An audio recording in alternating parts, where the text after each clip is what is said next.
Okay, studio.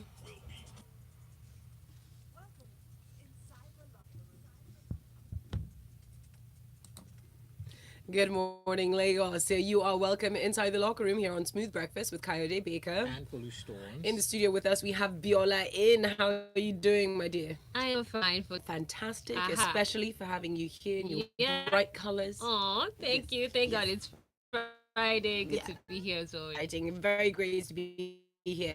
And Lagos, we're sharing well. Message us this morning on our different platforms. Yes, reach out to us on WhatsApp. The number to do that 44409 away at 1FM, and you can use the hashtag LockerRoom981 to be part of our conversation. And feel free to join our live stream up on YouTube. That's youtube.com/smooth1FM Lagos. Okay, now let's delve story. You know the big news: the Super Eagles will be taking flight tomorrow. Oh, So Gernot Rohr has opined that the recent resignation of Algerian gaffer Adel Amrouche may make the impending 2019 AFCON doubleheader between Nigeria and Libya for the Super Eagles.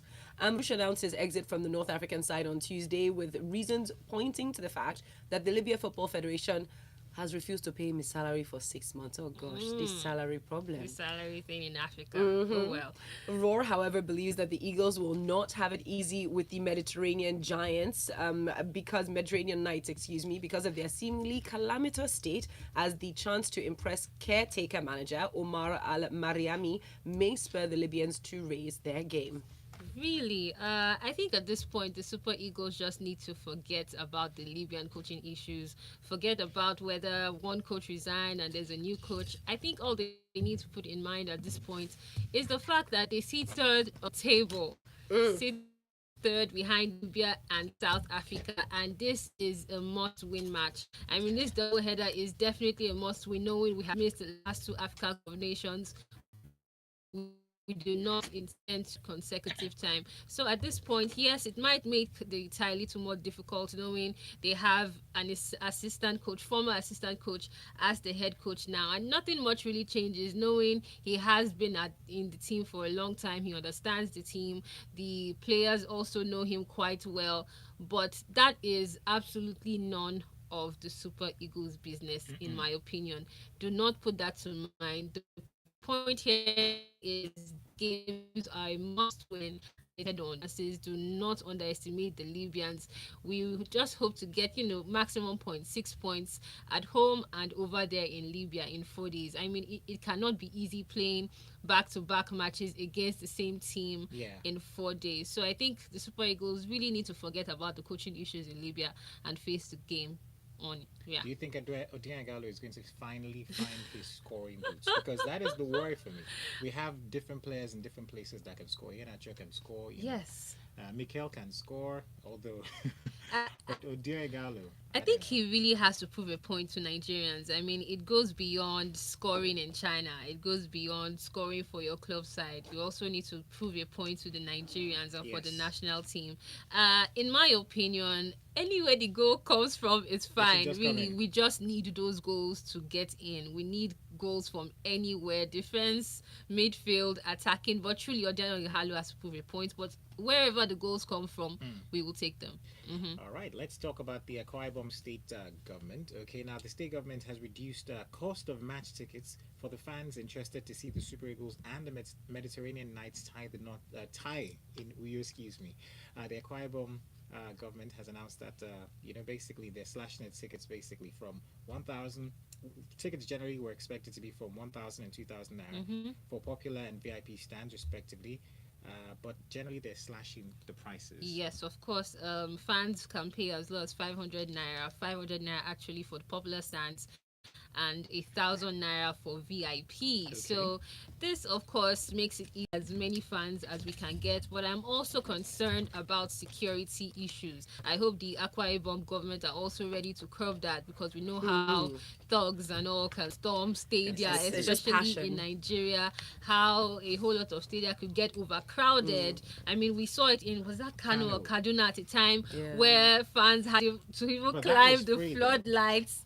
Yes, well, it could get that way with 500 naira and 1,000 naira maximum, it could get that bad. And we know how fans usually troop to the stadium in Uyo. That is a massive, massive place. The fans are absolutely the fans are great. That could happen. So I hope the Akwa Ibom State government, as much as this is a good thing, they need to be able to curb it to a certain extent. So we look forward to that one tomorrow. I hope the security is tight. That is a major concern. We definitely do not want CAF coming at our necks again over overcrowding when we have to, focus on these qualifiers. Like I said, we cannot miss a third consecutive AFCON. And knowing that after facing Libya, we face South Africa again in South Africa in November.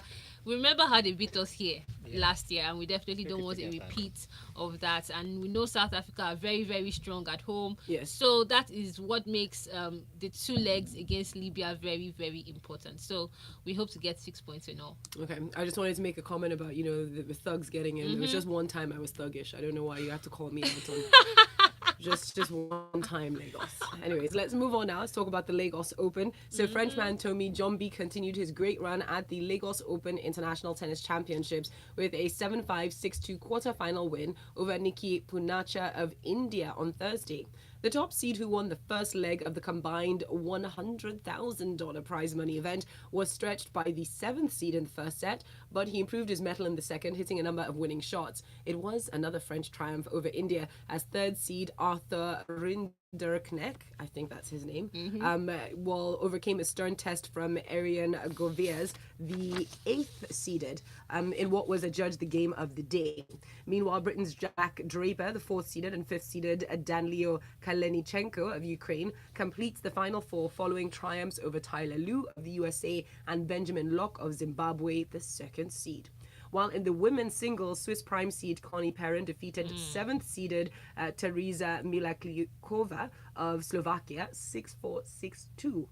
While unseeded Indian Ria Bhatia upsets the Slovenian 5th seeded Natasha Kola 6-2, 6-3. And there were celebrations among the legion of Indian players who had the highest foreign representation in Lagos, as 6th seeded Prajanla Yaldapali was impressive in a stunning display against 2nd seeded Dains Kazaniuk of Israel 6-3, 6-4. So she is now 2 wins shy of retaining the title that she won at the expense of Perrin last Saturday. I think first off, we really need to give kudos to the Indians. First off, bringing so many players to the championship. I don't even think Nigeria had that many players, but then it goes beyond bringing so many players to one of them final. If both of them get to the final, so we know one is the runner or the winner. But at the same time, of course, Nigerians should be a little disappointed not seeing any Nigerian player get to this point of the tournament. But then we gotta do what we gotta do. We hope that the next tournament, is better for Nigerians. But it's good to see that this tournament is getting bigger. It used to be called the Governor's Cup. Now it's the Lagos Open, which makes it sound, more serious and more tennis-like around the world. It does, right? Yeah, it sounds a lot more professional. It does sound like that. Like the Madrid Open, the US Open. So we have the Lagos Open. Yeah, we have ours. But then it will be good to see, like I said, 2 Indian women in the final of the women's singles. Also, the French men have been dominating in the men's singles as well. So we see how that ends. It ends tomorrow, by the way. The Lagos Open ends tomorrow. So by Monday, we'll be talking about the champions. All right. Okay, so guys, don't forget to reach out to us on social media and also on WhatsApp 0809444091. Let's go on a quick break. When we get back, we'll do some more. Sorry. Nigerians can't play anything. Now you know. Good morning. They can't play anything. Try. We can't play what? Oh, hey, Bruiser. How you doing? How's life? My fellow talk, how are you? Yeah. I know you have to call me out like this. You talking, you are eager to tie the knot, it seems. No. Which of the knot that you want to tie? Generally, when you hear tie, what call follows is always not. No, it's not the knot. It's not the knot. In your own case, you were quite. This Friday, let everybody know. Kayode is eager to tie knots.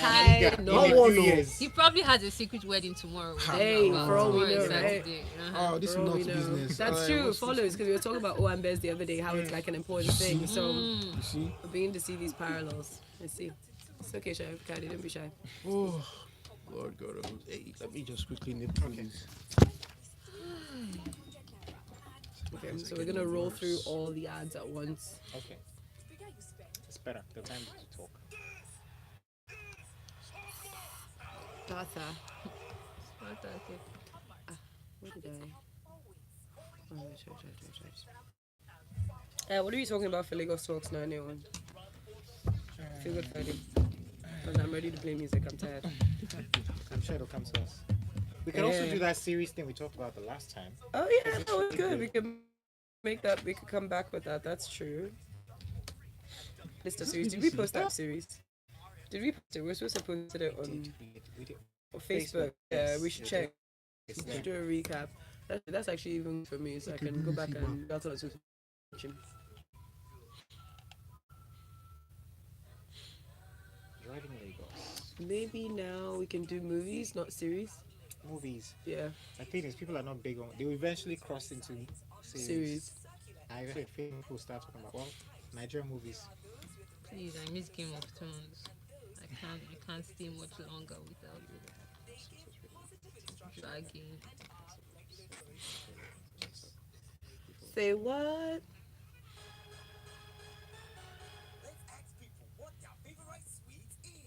Oh boy, favorite.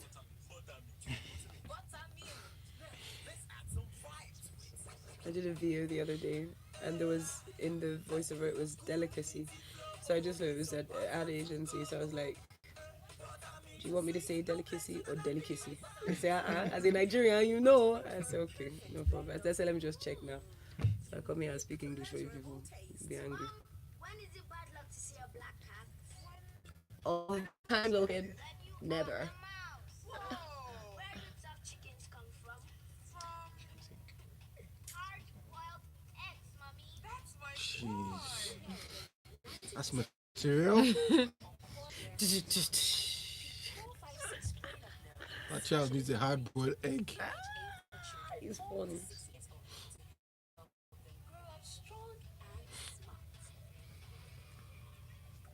So his name is Arisa Bagla. Aretha Belaga. Okay.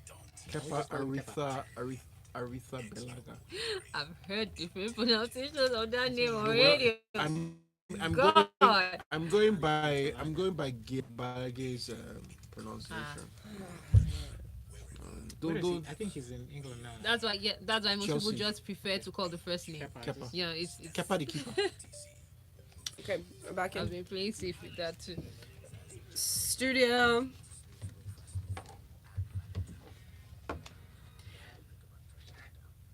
That's right, and we're back in talking sports inside the locker room on Smooth 9.1. We've got written listed. B. Yes, fantastically well. True voice. Yeah.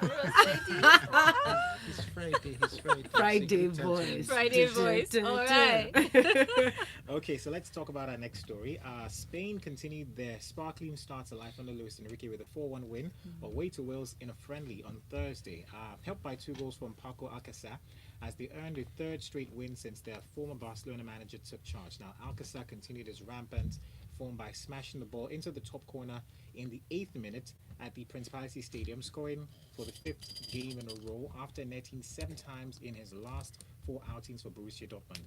Now, defender Marc Abata also got his first international goal with a header from a corner in the 74th minute. And basically, Wales striker Sam Vokes got a consolation for Ryan Giggs' side in the 89th minute, heading a David Brooks cross beyond goalkeeper Kepa, who replaced David De Gea in the second half. Yes, fantastic game. I mean, we have to talk about Paco Alcacer, who seems to be one of the most informed players in the world at the moment, and no one probably saw this coming. I didn't see it coming. I mean, he left Barcelona for Borussia Dortmund on loan earlier this season, hadn't been getting play time. Even at Borussia Dortmund, was always coming on as a sub, but has been very, very instrumental. They have been getting comeback wins because of him, and it's almost shocking seeing that this is one of the players you generally overlook, and then he has had 9 shots on target since joining Borussia and he has scored with all 9 shots on All 9 target. shots. All 9 shots on target.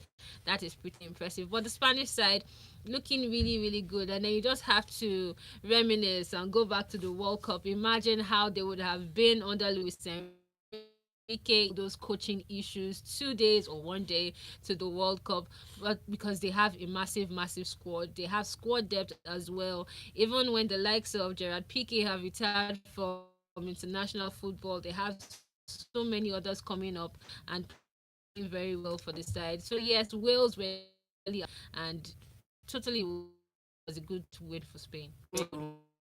It's okay, well, okay. Let's move on now. Eden Hazard says that he will not move to Real Madrid in January, but he agrees that he might need to leave Chelsea to start. Okay, so if he doesn't move in I mean, look, there are many reasons why people thought that it was going to happen after Antonio Conte left. I think for many players in Chelsea at the time, if Conte had remained, they were prepared to walk. The powers that be at Chelsea decided to make the change, brought in Sarri, and he's having a good time. But for whatever reason, most players in England always feel that you have to leave England to be able to achieve your individual laurels with the Ballon d'Ors of this world. Where did that come from? I don't know. I thought they were playing in the best league in the world. They usually say so.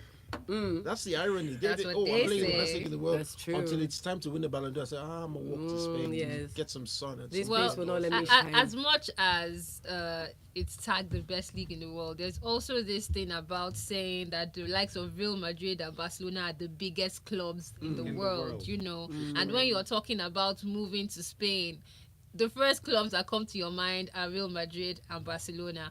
And everybody in the world knows that it is almost 80% sure you win the UEFA Champions League when you move to Real Madrid, who have won it 3 times back to back. Maybe that can happen right now, but it is true that you have a higher if he moves to Spain. But I like how Eden Hazard is not being very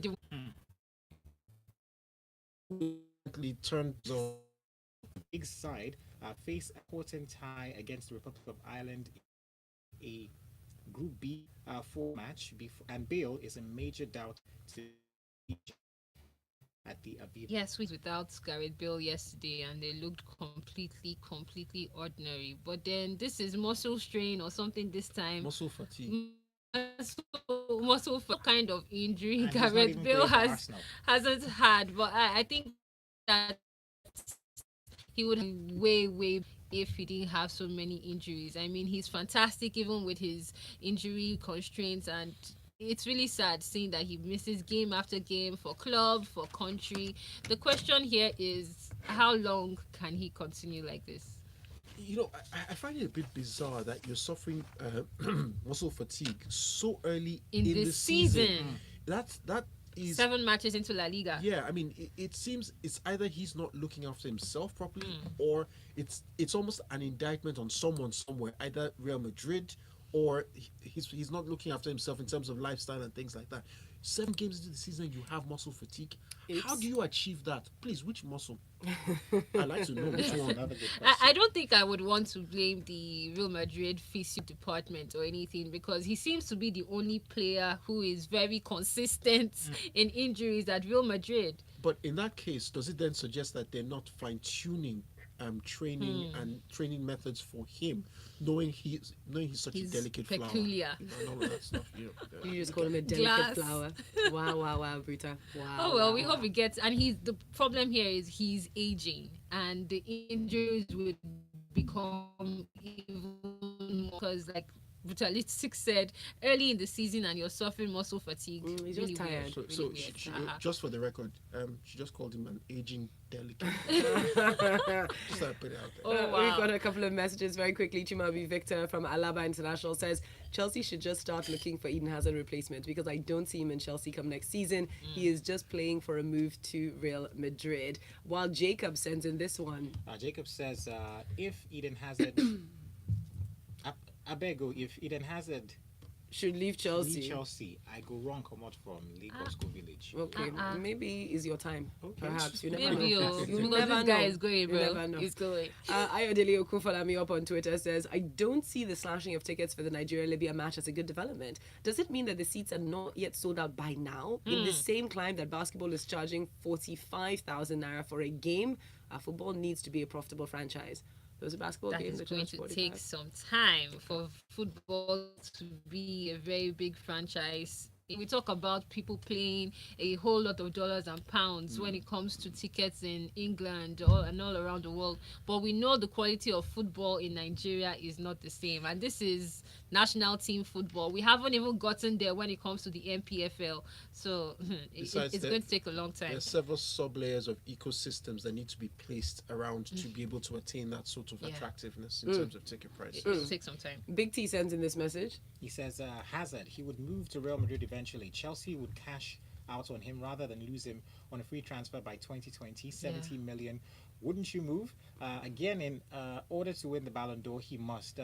England feels entitled. They don't play politics while in England. Just look at Brexit. Wow, Big T, you took it to Brexit. Okay. Let's go over to France then. So substitute Kylian Mbappe was the catalyst for a dramatic French comeback as Iceland were denied a first victory over the reigning world champions. Trailing 2-0 when the Paris Saint-Germain forward came on, France pulled one back when his shot was saved but flew in off Iceland defender Olmar Orin Elfjovsen. In the 90th minute, 19-year-old Mbappe fired in a penalty given for a handball to level the friendly in Guingamp, and Iceland led through Beker Bajarn's